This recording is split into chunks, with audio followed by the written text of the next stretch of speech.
এদিকে যুক্তরাষ্ট্রের ডক্টর ইউনূসের উপর হামলা, আওয়ামী লীগের পক্ষ নিয়ে মুখ খুলল জাতিসংঘ। আওয়ামী লীগকে নিষিদ্ধ করায় ডক্টর ইউনূসকে বহিষ্কারের দাবি তুলেছেন বিশ্বের ২৯টি দেশের প্রধানমন্ত্রী। সব মিলে কঠিন বিপদের মুখে ডক্টর ইউনূস, যে কোনো সময় বহিষ্কার হতে পারেন তিনি। Ambulantemente inutile Oreja Sereno durante operativo en Chosic.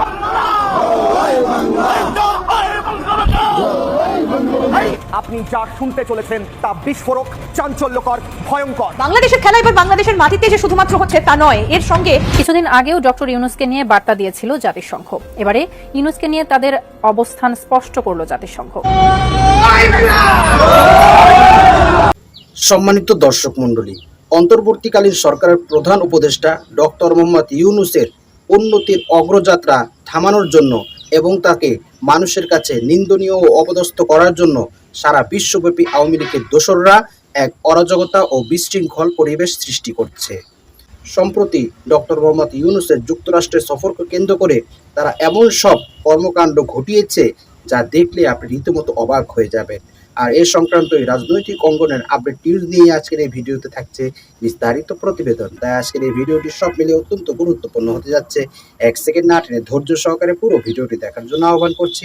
আর একটি ছোট্ট রিকোয়েস্ট করছি, তা হলো যদি আপনি আমাদের এই চ্যানেল নতুন দর্শক হয়ে থাকেন, অবশ্যই আমাদের এই চ্যানেলটি সাবস্ক্রাইব করে একটি লাইক দিয়ে পাশে থাকা বেল বাটনটি অন করে দিবেন। তাই আর কথা নয়, চলুন সরাসরি আমরা ভিডিওতে চলে যাই। কিন্তু ডক্টর ইউনূসের হোটেলের সামনে এটা বিশাল বেড়া দিয়েছিল আওয়ামী লীগ, যুক্তরাজ্য আওয়ামী লীগ এবং তার অঙ্গ সংগঠন, তার কর্মী সমর্থকরা। কর্মী উপস্থিত হয়েছি।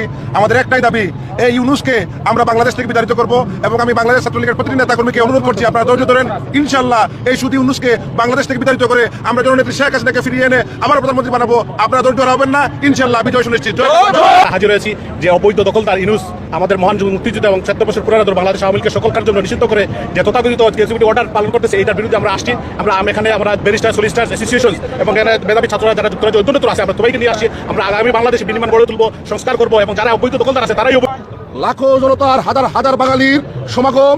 আজকে বাঙালি জাতি খুবই ফুটে উঠেছে, খুবই তাদের মনের যে ব্যথা বেদনা, সেই ব্যথা বেদনাকে পরিস্ফুট করার জন্য আজকে এখানে পার্লামেন্টের সামনে ঐক্যবদ্ধভাবে আওয়ামী লীগের নেতৃত্বে আজকে সকল ঐক্যবদ্ধভাবে যুব সমাজ, তরুণ সমাজ, ছাত্রলীগ, যুবলীগ, বিভিন্ন অঙ্গ সহযোগী সংগঠন আওয়ামী লীগের আজকে ঐক্যবদ্ধভাবে আমরা আন্দোলন করছি।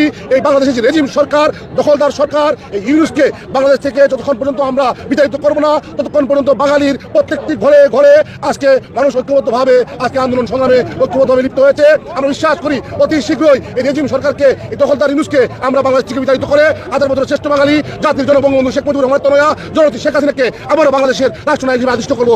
যুক্তরাজ্য আওয়ামী লীগের উদ্যোগে আজকে বিরাট বিক্ষোভ, প্রতিবাদ সমাবেশ। আমাদের এজেন্ডা হচ্ছে অবৈধ ইউনূস, নাস্তিক যে বাইডেনের টাকায় জামাত, শিবির, তালেবান, হিজবুল তাহের ওদেরকে নিয়ে হাজার হাজার ছাত্র এবং পুলিশ হত্যা করে বৈধ প্রধানমন্ত্রী, মাননীয় প্রধানমন্ত্রী জননেত্রী শেখ হাসিনাকে দেশ ত্যাগ করতে বাধ্য করেছে। আজকে আমরা এই প্রতিবাদ আমরা বারবার প্রতিবাদ করছি হাউস অফ কমন্সের সামনে, 10 ডাউনিং স্ট্রিটের সামনে, বাংলাদেশ হাইকমিশন সহ বিভিন্ন স্থাপনায় আন্তর্জাতিক জনমত সৃষ্টি করার জন্য। আমাদের এখন শেষ দাবি সুস্পষ্টভাবে আজকে আমরা এইখানে বিসিস হাউস অফ কমন্সের সামনে দাঁড়িয়েছি। অচিরেই আমরা অবৈধ সৌদগরি ইউনূসকে উৎখাত করে বাংলাদেশ মাননীয় প্রধানমন্ত্রী জননেত্রী শেখ হাসিনাকে আবারও বাংলাদেশের প্রধানমন্ত্রী হিসাবে অবিলম্বে ফিরিয়ে নিয়ে আসবো। এবং যারা আজকে বাংলাদেশে অত্যাচার চালিয়েছে, বাড়িঘর জ্বালিয়েছে, বাজুসকে মসজিদ থেকে নিয়ে মারধর করছে, হত্যা করছে, তাদের বিচার সোহরাওয়ার্দী উদ্যানে প্রকাশ্যে বিচার করা হবে আদালতের মাধ্যমে। সকলকে ধন্যবাদ। কে দিল পিরিতের বেড়া লিচুরও বাগানে, হালের জনপ্রিয় গান। আমরা জানি না আসলে কে সেই বেড়াটা লিচুর বাগানের সামনে দিয়েছিল, কিন্তু ডক্টর ইউনূসের হোটেলের সামনে এটা বিশাল বেড়া দিয়েছিল আওয়ামী লীগ, যুক্তরাজ্য আওয়ামী লীগ এবং তার অঙ্গ সংগঠন, তার কর্মী সমর্থকরা। এবং এতে করে ডক্টর ইউনূসকে পিছনের দরজা দিয়ে হোটেলে ঢুকতে হয়েছে। মব রাজা ভাইসা গেল, মব ঠেকাইব ক্যাঠা। বাংলার মব রাজা এসে এখন এখানে আওয়ামী লীগের মব এর মুখে পড়েছিলেন এবং যদি তিনি সামনের দিকে যেতেন, আমার ধারণা খুবই একটা বিব্রতকর সিচুয়েশন আমাদের সকলের জন্যই হতো। সেটা যাই হোক, সেটা কখনোই প্রত্যাশিত নয়, কিন্তু হয়েই যায়। কিন্তু এইটাকে বাদ দিলেও আমি বলবো যে ডক্টর ইউনূসের লন্ডন এসে লন্ড ভন্ড হয়ে যাওয়ার কাহিনী শুরু হয়ে গিয়েছে। প্রথমেই দেখতে হবে যে ডক্টর মোহাম্মদ ইউনূস এসে পৌঁছালেন যুক্তরাজ্যে। আমরা আসার আগে অনেক বড় বড় কথা শুনলাম যে তিনি এখানে আসতেছেন রাজার একটা অ্যাওয়ার্ড নেওয়ার জন্য, যেটাকে হারমোনি অ্যাওয়ার্ড বলা হচ্ছে। এটা ব্রিটিশ রাজ পরিবারের কোনো ঐতিহ্যবাহী কিছু নয়, এটা হচ্ছে গত বছর চালু হওয়া একটা অ্যাওয়ার্ড। সেটা এই বছর অনেককে দেওয়া হবে, এর মধ্যে একটা দেওয়া হবে ডক্টর মোহাম্মদ ইউনূসকে।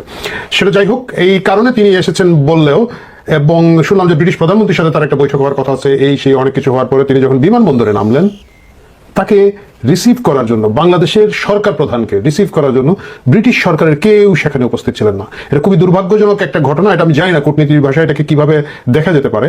মানে আমি বলছি না যে এখানের মধ্যে মন্ত্রী, উপমন্ত্রী বা এমপি আসবেন, অন্তত পক্ষে ব্রিটিশ পররাষ্ট্র দপ্তরের কিছু যদি নিচু সারির কর্মচারীও আসতেন তাহলে মনে সান্ত্বনা দেওয়া যেত। আমরা দেখলাম ভিডিওতে ডক্টর মোহাম্মদ ইউনূস সাধারণ যাত্রীদের মধ্যেই এসে পৌঁছালেন এবং তার যে অকৃত্রিম সঙ্গে আমাদের ডাস্টবিন শফিক ভাই তো না, যাই হোক আপনারা বুঝতেছেন কার কথা বলছি। সো সেই শফিক ভাই খুব তাড়াহুড়া করে ছবি তুলছেন। যে সম্প্রতি আমরা দেখেছিলাম যে সরকারের পয়সা অনেকগুলো দামি আইফোন কেনা হয়েছে ছবি তুলে দেওয়ার জন্য, তিনি সেটাকে হালাল করছেন। এইভাবে সে ডক্টর মোহাম্মদ ইউনূস ঢোকার পরে 2 ঘন্টা বিশ্রাম নিয়ে প্রথম যে কাজটা তিনি করলেন সেটি হচ্ছে এয়ারবাসের যে সিনিয়র এক্সিকিউটিভ ভাইস প্রেসিডেন্ট তার সাথে একটা বৈঠক করলেন এবং তারপরে আরেকটা বৈঠক করলেন গ্রাউন্ড হ্যান্ডলিং এর একটা কোম্পানির সাথে। 2টা কোম্পানির সাথেই তিনি কথাবার্তা বললেন এবং যেটা বোঝা যাচ্ছে এখানে একটু ব্যবসা বাণিজ্যের ব্যাপার আছে। ডক্টর ইউনূসের এই জিনিসটা আমার খুব পছন্দ। মানে যে কোনো জায়গায় গেলে তিনি প্রায়োরিটি দেন ব্যবসাকে, এবং সেই ব্যবসাটা দেখা যায় রাষ্ট্রের, কিন্তু শেষ পর্যন্ত হয়তো গ্রামীণের খাঁচায় পড়ে যায়। আমি খুব অবাক হবো না যদি কিছুদিন পরে শুনি যে এখানের মধ্যে গ্রাউন্ড হ্যান্ডলিং কোম্পানি নামে একটা লাইসেন্স হয়েছে এবং 3rd টার্মিনালের কাজ গ্রামীণ পেয়ে গিয়েছে। স্বাভাবিক, মানে অস্বাভাবিক কিছু না আর কি। আমরা এর আগে প্রথমেই যুক্তরাজ্য সরকারের তীব্র সমালোচনা এবং নিন্দা জানাচ্ছি। পাশাপাশি আমরা আমাদের সরকারের কাছ থেকে একটু সত্য কথাগুলো শুনতে চাই, কারণ উপদেষ্টাদের মধ্যে আমাদের যিনি প্রেস সচিব আছেন তিনি প্রথমত একটা বিতর্ক শুরু করছেন। এমনকি সবচেয়ে আশ্চর্যজনক বিষয় হচ্ছে যে আমরা যতদূর জানি এই সফরটা হচ্ছে 4 দিনের সরকারি সফর, আমাদের রাষ্ট্রের পক্ষ থেকে এটা বলা হয়েছে। কিন্তু আপনি আশ্চর্য হবেন যে যুক্তরাজ্যে তিনি প্রবেশ করার পর আমাদের সেখানে থাকা গণমাধ্যমগুলো এবং বাংলাদেশ হাই কমিশন যে তথ্য দিয়েছে এটা তো আসলে ডক্টর মোহাম্মদ ইউনূসের এই সফরকে বিতর্কিতই করে। সম্মানিত দর্শক মণ্ডলী, অন্তর্বর্তীকালীন সরকার ক্ষমতা গ্রহণের পর থেকেই আওয়ামী লীগের দোসররা সারা বিশ্বে ডক্টর মোহাম্মদ ইউনূসকে নিন্দনীয়, অপমানের পাত্র ও অপদস্থ করার জন্য বিভিন্ন প্রকার অরাজকতা, বিশৃঙ্খলা এবং সন্ত্রাসী কর্মকাণ্ড চালিয়েই চলেছে। তারা এমন সব কাজ করছে যা খুবই নিন্দনীয় ও অগ্রহণযোগ্য এবং বিশ্বমঞ্চে মানুষের কাছে খুবই নিন্দার কাজ বলেই সকলেই মনে করছে। তারা সম্প্রতি যুক্তরাষ্ট্রে ডক্টর মোহাম্মদ ইউনূসের সফরকে কেন্দ্র করে এমন সব কর্মকাণ্ড ঘটিয়েছে যা দেখার পর কোনো সুস্থ বিবেকবান পুরুষ তাদেরকে একটি সুস্থ রাজনৈতিক দল বলে বিবেচনা করতে পারে না। তারা একটি সন্ত্রাসী এবং একটি এমন হিংস্র একটা দল যা পৃথিবীর মানুষের কাছে এখন প্রমাণিত হয়ে গিয়েছে। তারা তাদের কথনে, বলনে, চলনে, কাজকর্মে সেটা প্রমাণ করে দেখিয়েছে। তারা যতই ভাবুক না কেন যে আগামী নির্বাচনে তারা ক্ষমতায় এসে তারা ক্ষমতা গ্রহণ করবে, ডক্টর মোহাম্মদ ইউনূসকে তারা ক্ষমতার আসন থেকে নামিয়ে তাকে দেশ ছাড়া করবে, তারা যতই এমন কল্পনার জগতে স্বপ্ন দেখুক না কেন, তাদের এই স্বপ্ন কখনোই বাস্তবে পরিণত হবে না। বরং তাদেরকে তারা যে 16টা বছর মানুষের সাথে অন্যায় ও অবিচার করেছে, গুণে গুণে তাদেরকে এর শাস্তি ভোগ করতে হবে।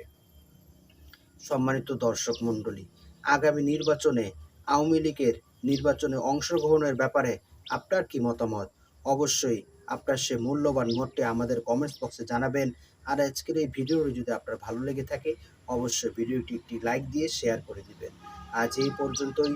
সকলেই ভালো থাকবেন, সুস্থ থাকবেন, নিরাপদ থাকবেন এই আশা ব্যক্ত করে আজকের ভিডিও এখানেই শেষ করছি। আমিন ওয়া আখিরু দাওয়ানা আলহামদুলিল্লাহি রাব্বিল আলামিন। আসসালামু আলাইকুম ওয়া রাহমাতুল্লাহি ওয়া বারাকাতুহু।